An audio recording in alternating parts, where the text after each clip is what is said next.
औलाद की नाफरमानी की शिकायत तो मेरा ख्याल है तकरीबन सबको है। नाफरमानी की शिकायत भी ये कि मेरा नाफरमान है। अल्लाह की नाफरमानी करने पर ही अगर कान खड़े हो गए होते तो आज शायद वो आपका नाफरमान ना होता। जब पहली दफा उसने रब की नाफरमानी की थी तब भी आप उसकी पकड़ कर लेते ना। क्या नमाज ना पढ़ना रब की नाफरमानी ना थी? क्या गाने बाजे सुनना रब की नाफरमानी ना थी? ड्रामे फिल्में देखना ये रब की नाफरमानी ना थी?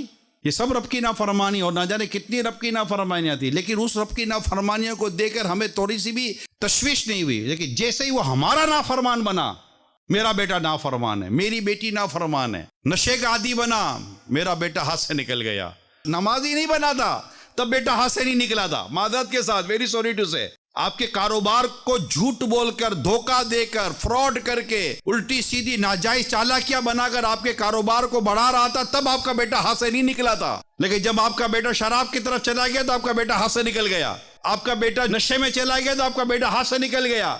आपका बेटा आपकी पसंद के अलावा किसी और लड़की को घर में ला रहा है तो आपका बेटा हाथ से निकल गया। बिल्कुल ये गलत हुआ, ऐसा बेटे को नहीं करना चाहिए था। लेकिन उस वक्त आपका बेटा क्यों हाथ से निकलता हुआ आपको नजर नहीं आया?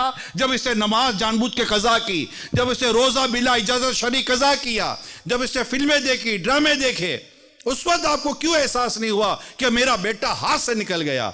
क्योंकि बेटा आपके हाथ से निकलता आपको नजर नहीं आया था, जबकि वो रब का नाफरमान बन चुका था। हम इस बात को कब समझेंगे कि अगर हम अपनी औलाद को नेक देखना, फरमा बरदार देखना चाहते हैं तो अपनी औलाद को नमाजी बनाना होगा। आप सबको उसको नेक बनाना होगा। उसको पहले ही झूठ पर रोकें।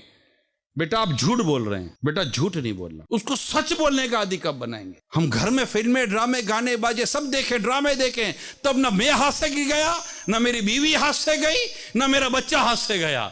अरे हालांकि देखो तो पूरे के पूरा घर हाथ से चला गया है।